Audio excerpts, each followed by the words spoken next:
අදින් අවුරුදු 200කට විතර පස්සේ ඔයා හැසැල්ල බලනවා. ලෝකේ සම්පූර්ණයෙන්ම වෙනස් වෙලා.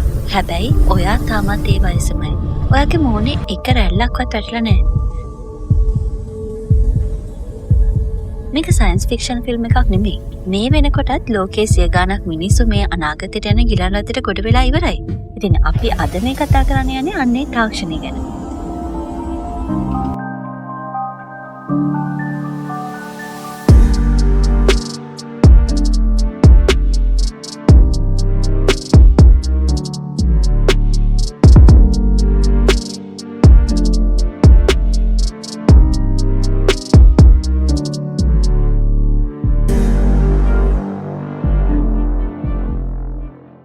අපි හැමෝම හිතන්නේ මරණය කියන්නේ එකපාරටම ලයිට් එකක් නිවනවා වගේ වැඩක් කියලා. හැබැයි විද්‍යාවට අනුව ඒක වැරදි.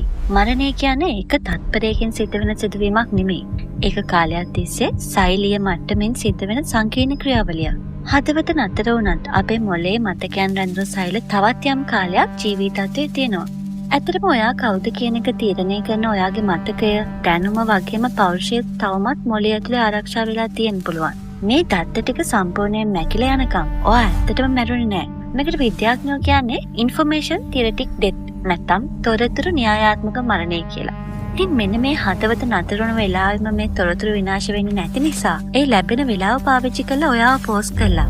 මේ ඉන්ෆර්මේෂන් තියරිටික් ඩෙත් එක නතර කරගන්න පුළුවන් කියලා විද්‍යාඥයෝ කිව්වා. ඉතින් අන්න ඒකට තමයි මේ ක්‍රයොනික් ක්‍රමය ඕන වෙන්නේ. මේ ක්‍රයොනික් ක්‍රමය නිසා ඉන්ෆර්මේෂන් තියරිටික් ඩෙත් එකට මොලේ පත් වෙන නොදී ආරක්ෂා කරනවා. ඒක හරියට ලැප්ටොප් එක ෂට් ඩවුන් කරන්න නැතුව ඒක දත්ත ආරක්ෂා කරගන්න ස්ලීප් මෝඩ් එකට දාලා තිනවා වගේ වැඩක්. ඉතින් ඒකේ නොවට පුළුවන් හදවත නතර වුණත් අනාගත දවසකදී නැවත ජීවත් වෙන බලාපොරොත්තු වෙන ඔයාගේ ශරීරය ආරක්ෂා කරගන්න.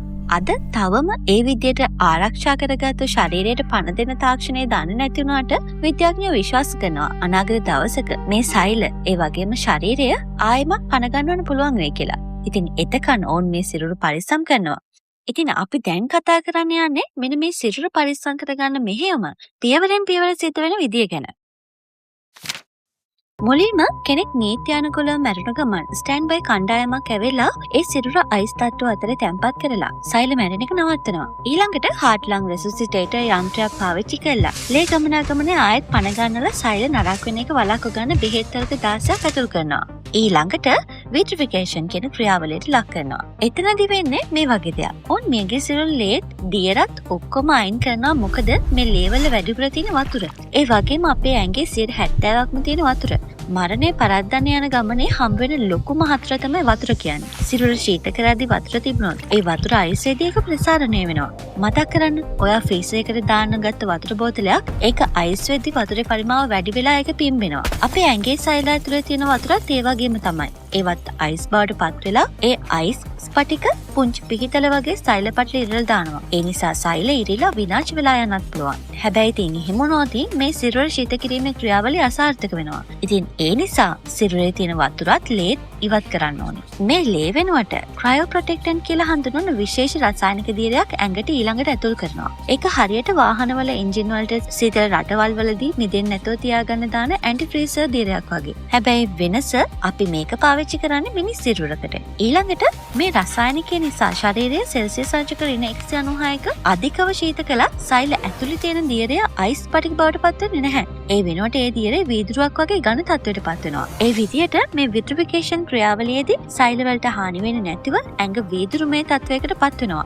ඊළඟට සිරුර සති දෙකක් වගේ කාලයක් පුරා හිමින් සීතල කරනවා. අන්තිමට සෙල්සියස් අංශක ඍණ 196 උෂ්ණත්වයට ආවහම ශරීරයේ ද්‍රව නයිට්‍රජන් ටැංකියක උඩු යටිකුරුව තැම්පත් කරනවා. ඒත් ඔයාලට ප්‍රශ්නයක් ආවේ නැද්ද? ඇයි මේ උඩු යටිකුරුවම තැම්පත් කරන්නේ කියලා? ඒකට හේතුව තමයි ටැංකියේ නයිට්‍රජන් මට්ටම අඩු වුණත් වැදගත්ම කොටස වෙන මොළය හැමතිස්සෙම සීතලව තියාගන්න ඕන නිසා. ඉතින් මෙන්න මේ විදියට සිරුර නරක් වීමෙන් පරිස්සම් කරගෙන දශක ගාණක් වුණත් තියාගන්න පුළුවන්. අනාගත දවසකදී දියුණුවන තාක්ෂණයකින් නැනෝ රොබෝවරුන්ට මේ අණුක මට්ටමේ ආරක්ෂා කරපු සෛල ආයෙත් දවසක පණ ගන්නන්න පුළුවන් වේවි කියලා තමයි විද්‍යාඥයෝ විශ්වාස කරන්නේ.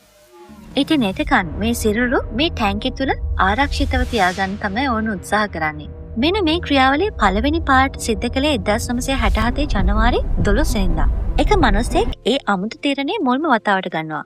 ඒ තමයි ඇමරිකානු මනෝවිද්‍යාඥ මහාචාර්යවරයෙක් වුණ ආචාර්ය ජේම්ස් බෙඩ්ෆර්ඩ්. ඔහු තමයි ලෝකේ පළවෙනි පාරට ක්‍රයොනිකල් සස්පෙන්ඩඩ් නැත්නම් විද්‍යාත්මකව ශීතකල පුද්ගලයා. ඒ වෙනකොටත් ඔහු පිළිකාවකින් දරුණු ලෙස පීඩාවට පත් වෙලා හිටියේ. ඒ කාලේ තිබුණ වෛද්‍ය විද්‍යාවට යාව හොඳ කරන්න බැරි වුණා. ඔහු තීරණය කරනවා අනාගතයේ දවසක සුව වෙන බලාපොරොත්තුවෙන් සිරුර ශීතකල තියාගන්න. ඉතින් ඒ විදිහට ඔහුගේ සිරුර මේ ක්‍රයොනික් තත්ත්වයට පත් කරනවා. නීතිමය ප්‍රශ්න, වියදම් වගේ කාරණා නිසා ඒ සිරුර කීප වතාවක් විවිධ තැන්වලට මාරු කරන්නත් වුණා. හැබැයි පුදුම කියන්නේ 1991 දී ඔහුගේ සිරුර පරීක්ෂා කරද්දී මේ සිරුර ඉතාම හොඳ තත්ත්වයේ තිබිලා තියෙනවා. අදටත් ඔහු ටැංකියක් ඇතුලේ අනාගතයේ බලාපොරොත්තු වෙමින් ඉන්නවා. ඔයා හිතනවද ඔහු විතරයි මේ දේ කරලා තියෙන්නේ කියලා? ඇත්තටම නෑ. දැනටම සිය ගාණක් මිනිස්සු මේ මාරාන්තික ශීතකරණය ඇතුළ අනාගතය එනකම් බලාගෙන ඉන්නවා. මේ වෙනුවෙන් අද වෙනකොට විහිුණු ප්‍රධාන ජනප්‍රිය ආයතන 3ක් තියෙනවා. පළවෙනි එක තමයි ඇමරිකාවේ ඇරිසෝනා ප්‍රාන්තයේ තියෙන ඇල්කෝර ආයතනය. මේක ලෝකයේ තියෙන විශාලම ඒ වගේම ප්‍රමුඛතම ක්‍රයොනික් ආයතනය විදිහට සැලකෙනවා. ඒකේ දැනටමත් පුද්ගලයන් 984කට වැඩි ගණනක් ලියාපදිංචි වෙලා ඉන්නවා. මේ අතරේ ඇමරිකානු බේස්බෝල් සුපිරිතරුවෙක් වුණ ටෙඩ් විලියම්ස්ගේ හිසත් මේ විදිහට පොප්සිකල් එකක් වගේ ඇල්කොහොල් ආයතනයේ ශීත කරලා තියෙනවා. ඒ වගේම කලින් කිව්ව මහාචාර්ය ජේම්ස් බෙඩ්ෆර්ඩ් ශීත කරලා ඉන්නෙත් මේ ඇල්කොහොල් ආයතනයේම තමයි. ඊළඟ දෙවන්ත ආයතනය තමයි මිචිගන් වල තියෙන ක්‍රයොනික් ඉන්ස්ටිටියුට් එක. ඔවුන් හඳුන්වන්නේ ලෝකයේ විශාලතම සම්පූර්ණ සිරුරම ශීත කරන ආයතනය විදියට. ඊළඟට රුසියාවේ ක්‍රියාත්මක වෙන ක්‍රියෝරස් ආයතනය මේ ශාස්ත්‍රයේ ප්‍රධාන තැනක් ගන්නවා. හැබැයි මේ හැම ආයතනයකම මිල ගණන් ආයතනින් ආයතනයට වෙනස්. ඇල්කෝර ආයතනයේ සම්පූර්ණයෙන් සිරුර ශීත කරනකොට ඩොලර් ලක්ෂ 2ක් විතර යනකොට ක්‍රයොනික් ඉන්ස්ටිටියුට් එකේ ඒක ඩොලර් 28000ක් වගේ මුදලකට කරගන්න පුළුවන්. දැන් ඔයාට හිතනවා ඇති මේක සල්ලිකාර අයට විතරක් වෙන්න ඕන දෙයක් කියලා. ඒත් එහෙම නෑ. ගොඩක් අයට මේකට ඕන කරන මුදල හොයාගන්න තමන්ගේ ජීවිත රක්ෂණ ඔප්පුව පාවිච්චි කරන්න පුළුවන්. ඒ මෙහෙමයි. මේකෙදි ක්‍රයොනික් ආයතනයක ලියාපදිංචි වෙලා ලබා ගන්න රක්ෂණ ඔප්පුවේ ප්‍රතිලාභය විදිහට අදාළ ක්‍රයොනික් ආයතනෙ නම් කරලා සුළු මුදලක් මාසිකව අදාළ රක්ෂණ ආයතනයට ගෙවන්න තියෙනවා. ඔයා මැරුණු ගමන් රක්ෂණ ආයතනයෙන් ඒ සම්පූර්ණ මුදල අදාළ ආයතනයට ලබා දෙනවා. ඒ මුදල ලැබුණු ගමන් ඔයාගේ සිරුර ශීතකරණ ක්‍රියාවලිය ආරම්භ කරනවා. මේ විදිහට මුළු සිරුරම ක්‍රයොනික් තත්ත්වයට පත් කරන්න විශාල මුදලක් යන නිසා මේ ආයතන තවත් විකල්පයක් දීලා තියෙනවා. ඒ තමයි මොළයේ විතරක් ශීත කරන එක. මේකට ඇල්කොහොල් ආයතනයේ නම් ඩොලර් 80000ක් වගේ මුදලක් තමයි යන්නේ. ඒ නිසා ඒක බජට් පැකේජ් එකක් විදිහට සැලකනවා. මේ ක්‍රියාවලිය නියුරෝ ප්‍රිසර්වේෂන් විදිහට හඳුන්වනවා.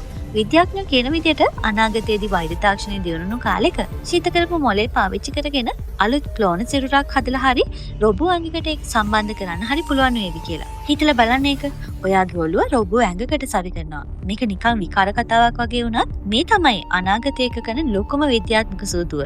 අද වෙනකොට ලෝකයේ ප්‍රධාන පෙළේ ව්‍යාපාරිකයන්, වෘත්තිකයන් මේ විදිහට තමන්ගේ ජීවිත රක්ෂණ වලින් මේ ආයතනවල ලියාපදිංචි වෙලා ඉන්නේ කියලා කිව්වොත් ඔයා පුදුම වේවි.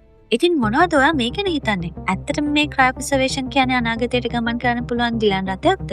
අනාගතයේදී මොළේ විතරක් තිබිලා අපිට ආයේ ජීවත් වෙන්න පුළුවන් වේවිද? ඒ වගේම මේ මියගේ සිරුරු අනාගතයේදී අපිට නැවත පණ ගන්නවන්න පුළුවන් වේවිද? ඇත්තටම මේක විද්‍යාවක්ද නැත්නම් ලොකු සූදුවක්ද? මේ විදිහට ඔයාටත් අනාගතයට යන්න අවස්ථාවක් ලැබුණොත් ඒ අවදානම ගන්නවා කැමතිද? ඉතින් පහලින් ඔයාට හිතන දේත් කමෙන්ට් කරන්න අමතක කරන්න එපා. එහෙනම් අදට අපි ගෙහින් එන්නම්.